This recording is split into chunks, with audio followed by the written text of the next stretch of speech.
All right, good afternoon, everyone. Welcome to our info session. This is an info session about the Academic Internship Program, or AIP, and the basement, and learning more about how you can get involved in the basement and also get AIP 197 credit.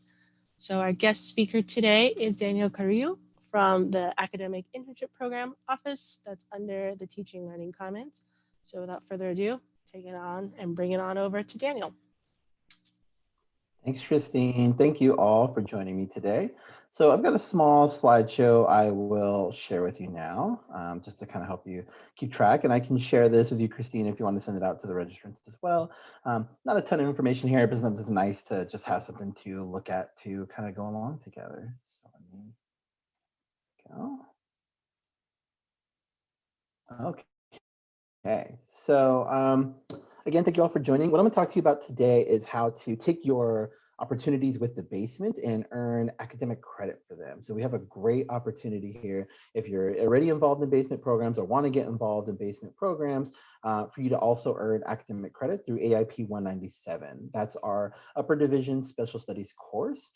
If you are a lower division student, we do have an option for AIP 97, but most students are going to enroll in our upper division course because it counts for more units and counts for more major and department requirements across campus. So the key for what we do is we are all about helping connect students to internships and earning academic credit. This can be through programs like the basement or something that you find on your own. And we also have internships that are posted through our database as well. The key here is that they are internships that are educationally relevant and that you do some kind of research or project related to your internship in the field that you're interning in. So just quickly, some of the benefits of AIP. One of the biggest ones is just professional experience. So if you're doing something like a basement program, you're really getting real world experience, something that you can take and transfer to real world problems. I think that's one of the best benefits of doing an internship overall. I think knowledge application, a way of being able to apply what you've learned in your courses. And then just for earning credit, it's very possible that AIP can meet a major, minor, or even college requirement. So AIP 197 meets the requirement for the 6 college practicum. It meets requirements for the business minor, for the cog-sci major. You can use it as an elective. So it's really depends on the major that you're in, but a lot of programs will accept AIP credit. You'll probably need to do a petition, but it's pretty straightforward. So if you have a specific major and you're interested in knowing if it could count, definitely reach out to your major advisor, and I'm happy to kind of help tell you what I know as well. Other great opportunities are networking opportunities here. And I think one of the best is working with a faculty advisor. So as part of AIP, and we'll go into this a little more detail, but as part of AIP, you actually work with a faculty advisor. And this is a great chance to get to know a faculty a little bit more personalized. You're writing a paper that's really about something that you're interested in and a topic that you want to explore that's related to your internship. And this is a great way just to get to know a faculty member, especially if you want to do something like grad school or jobs and have a letter of recommendation later on. And then last is a personalized transcript notation. So on your transcript, it'll say AIP 197, and underneath that, you can actually write exactly what your internship is. So it'll show up on your transcript. And this is really useful if you're applying for jobs again or for grad school. That'll actually say what your internship is in. So as we mentioned here, like what are the benefits of earning academic credit? I mentioned the major minor program requirements. That's one of the main reasons that students do it. So for you in the basement program, if you're doing a basement program, you don't have to earn academic credit. So this is kind of why students might choose to do it. So earning academic credit, being able to balance your schedule is really helpful. So a lot of students will invest a lot of time in an internship, and AIP 197 allows you to earn credit for it so you can remain a full-time student while spending a lot of time in your internship. So if you're going to spend 10, 12, 15, 20 hours a week, it really helps to earn credit. That way you can take 2 classes for 4 units and then take AIP as a 4-unit class, and then you're a full-time student. It's really great to connect what you're doing in your academics to an internship. So that's another thing that students want to do, is to kind of have a practicum or a project or even something like a thesis out of their internship opportunity. And then, as I mentioned, getting to work with faculty is one of the other main reasons that students opt to earn credit with an internship through AIP. So, want to look real quick about what makes a good internship. So, the main thing we're looking for is just, is this a good experience? Is this something where you're going to have opportunities to learn and to grow? Um, Definitely thinking about some of the career guidance and mentorship that you can get from an internship. One of the best things about working with the basement is the all the different levels of support you get from being on a team and from the basement staff. So I think that's something that's really unique, is to have a structured program where you have a lot of professional supervision, a lot of feedback, and a lot of built-in opportunities to just get that feedback. Um, Something else we look for is a connection between your internship and kind of the overall goals and values. So again, through some of the programs in the basement, you may be setting some of those goals and values and also working with a lot of different people and experts in the field. So this is a great chance to kind of make sure that this is something that you really want to spend your time doing. And then the last thing is just opportunities to reflect. I really value the importance of reflection. I just think it's something that's um, a really unique thing that these kinds of programs offer, is a chance to think back on what you've learned and what you've gained and how you can apply that in the future. So I want to look quickly at some of just the eligibility and unit options. So when you enroll in AIP, you do have an option. You can earn anywhere from 2 units to 12 units. So our units actually go up by two. So you can do 2, 4, 6, 8, 10, or 12. And you can see there the hours per week and the paper requirements just kind of match along. So most students are going to earn 4 units and work at least 10 hours a week and do a research paper that's 10 pages. Now, these are minimums, so you can absolutely work 15 hours and only earn 4 units. And a lot of students choose to do that, maybe because they don't want to have to do a research paper or project that's a little longer, or just because they only need the 4 units. What you'll find is most of the major departments are only going to allow 4 units of credit anyways. So most students are going to do 4, but we do have options for 8 or 12 if you need to earn that many. For AIP, this is a special studies course, so you'll need to have completed 90 units and have a minimum 2.5 UC GPA if you're looking for AIP 197. If you don't yet have 90 units or your GPA is below that, that's actually, we can work around that. We just need college approval. So if you're close to 90 units but not quite there yet, definitely send me an email and we'll see what we can do. We're always happy to work with students to make sure that this credit works for you. So quick note on the timeline. The first thing to do is definitely to have an internship. So you want to do that the quarter before you hope to earn credit. So right now we're in week 7. This is a great time. If you are thinking about earning credit for winter, this would be about the time I tell students to start looking for internships, securing something, and finding a faculty advisor. Because the whole part of the process, the learning agreements really due by week 10 of the previous quarter. Now, I can be pretty flexible with this, especially if you're doing something like a basement program. You can definitely be flexible with this. The goal is that you are completely enrolled by the end of week 1 of the quarter you're going to be earning credit. So if you're doing a basement program, it can definitely be flexible, especially if you're just trying to find a faculty advisor. I can go all the way into week 1 to give you some extra time for that. So I'll be the counselor that you'll work with in AIP. So you can definitely just kind of keep me up to date and let me know what's going on, because I can definitely happy to be flexible, as long as you just kind of keep me up to date. After you do your learning agreement, this is something you do in our system called InternLink. This is going to have all the details of your internship, what your learning goals are, who your supervisor will be. So submit that to us, and then I'll review it and approve it. And then after that, you'll submit an easy request. So the learning agreement's all the details about the internship, and the easy request is all the details about the faculty advisor and the paper topic. And then once you get through all that, you'll be pre-authorized to enroll. So if you actually look in AIP 197 on the scheduled classes, it'll say department approval required. So you can't just enroll in the course. You'll have to go through this longer application process. And so that's why I say it's always good to start early. And if you have any questions about the application process, you can always meet with me or one of my peer advisors, because we're happy to talk to you about it. So I want to go through here a little bit about finding a faculty advisor, because this is probably one of the things I've heard from students that's the most challenging, especially right now with things being remote.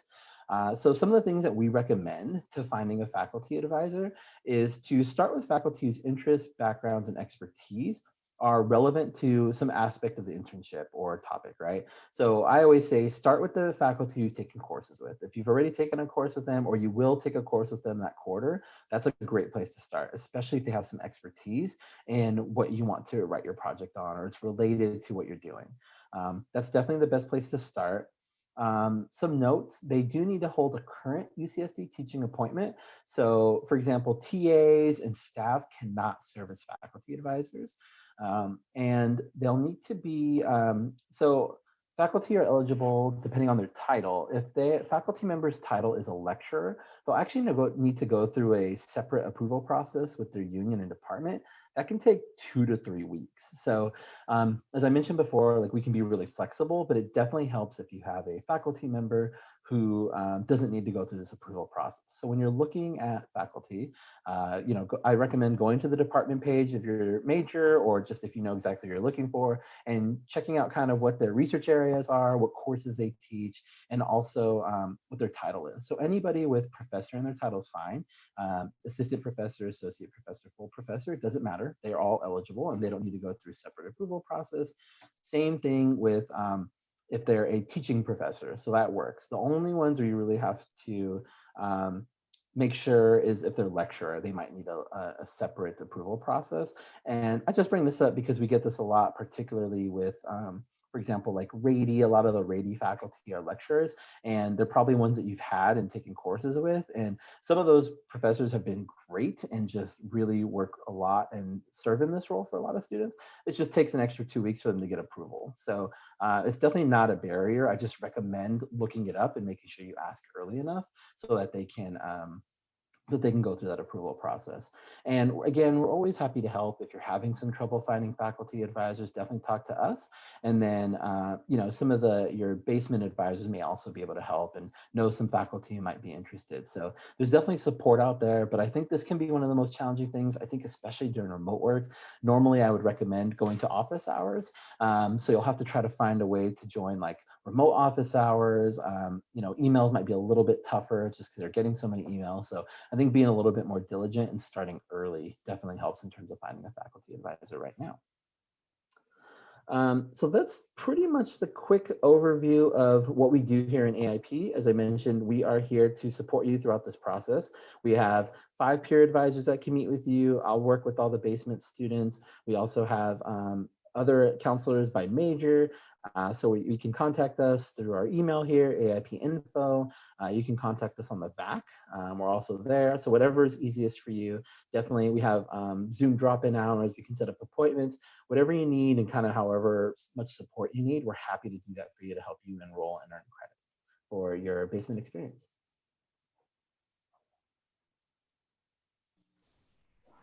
Awesome. Thank you, Daniel. And for the folks on the call here, are there any questions specific to the AIP program? So feel free to unmute yourselves or drop it in the chat.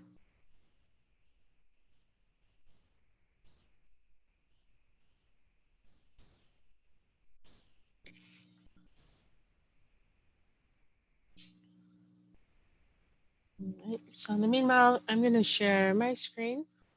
We're going to go over just some general basement opportunities. But during my portion of the talk, feel free to drop in your questions in the chat as well, and we will address them as they come.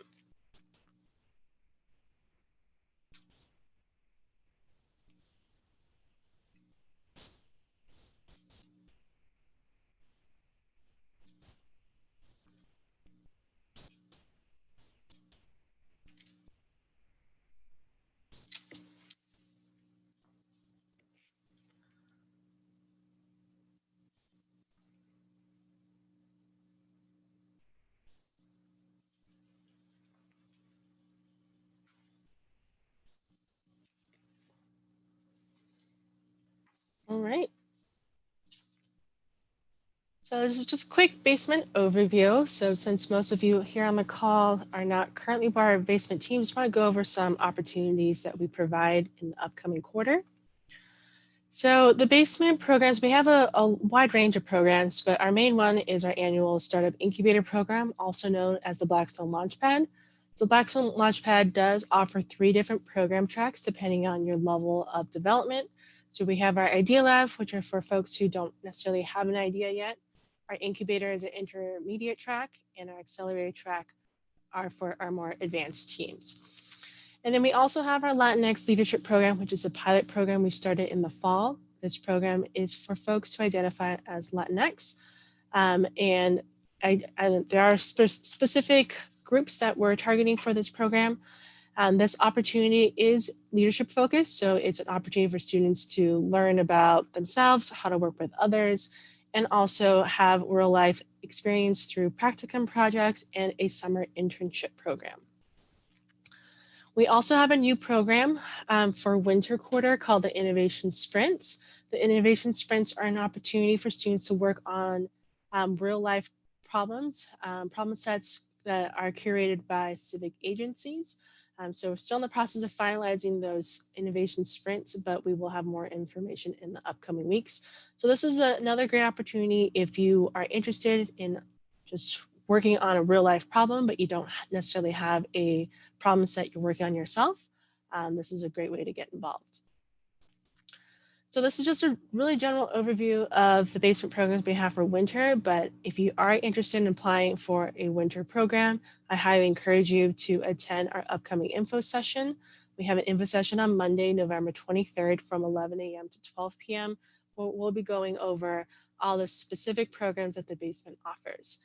So I'm going to drop in the chat the link for you to register. So this session is intended more for the academic internship program, how to get credit for the AIP, while the Monday session is a more in-depth overview of what opportunities are available at the basement for winter quarter.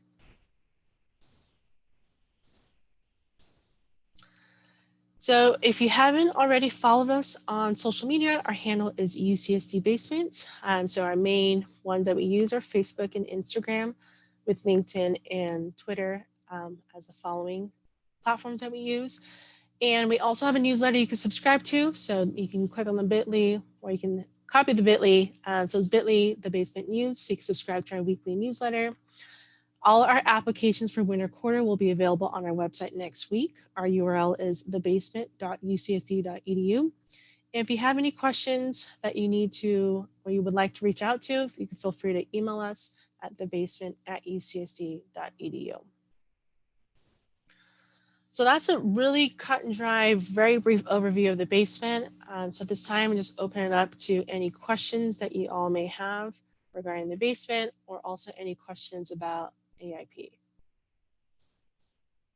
And feel free to drop the question in the chat, or you can unmute yourself. So I do see that we have a question from Benjamin. How do we become a member of the basement so that we can join one of the incubator programs? So that's a good question. So if you have an idea, you can apply for either our intermediate or advanced track for the program. In order to be in the intermediate or advanced track, you must have an idea. If you just want to be part of the basement program and you don't have an idea, we do have our Idea Lab introductory track, and that's geared for folks who don't have an idea but want to learn more about design thinking.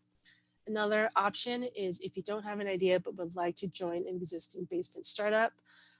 If in our newsletter, we have a link to an internal site that lists all the opportunities for current basement teams who are recruiting other students to join their team. So that's another way to get involved as well. And our workshops or events are open to everyone. So you're always more than welcome to hop on a Zoom call and join us for our events, regardless if you're officially part of the basement or not.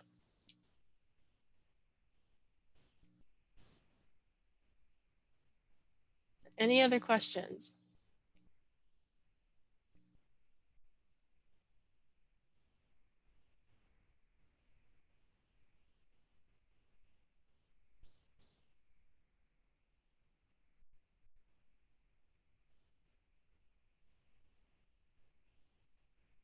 Christine, it's Lavella. Hi, Lavella. Hi, a question about the innovation sprints. At some point, when you start them, they'll also be available for AIP credit? Yes, they will be. So they're in the process of getting AIP credit for those and also CCR credit. So we will have more information about what the innovation sprints will be specifically sometime next week. Okay, and can you give me an idea of who you're connecting with as far as the projects go? I know my colleague Jacques has been working on them. I know there's been talks about the San Diego Zoo as one of the partners. I'm not 100% sure of the other ones. I know there's talk about the city of Chula Vista, but they're all local agencies. Okay, is there a reason why they're local agencies as opposed to industry partners? That's just the nature of these civic challenges. We started them in the summer for part of our summer Converge program, and they're all intended to be local civic agencies that had projects that they're working on. So just the nature of the nature of the innovation sprints and the summer programs. Okay, great, thank you. You're welcome.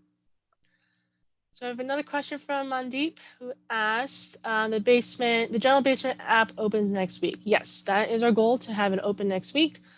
We will post it on our website. We will also blast it on social media in our newsletter. So I would recommend everyone to follow us on social media. The handle is just UCSD Basement. And to answer John Michael's question, sign up for the newsletter. Yes, that would be your best way to learn about open positions that the basement teams are currently hiring.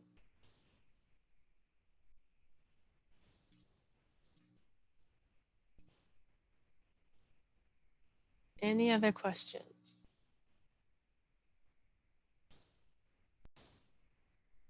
All right, so I think we'll wrap it up here. We'll stop the recording, but Daniel, if you're available to just hang out for maybe 10 minutes or so, if you all have any more questions, feel free to ask them. But otherwise, thank you all for attending. Thank you all. Thank you.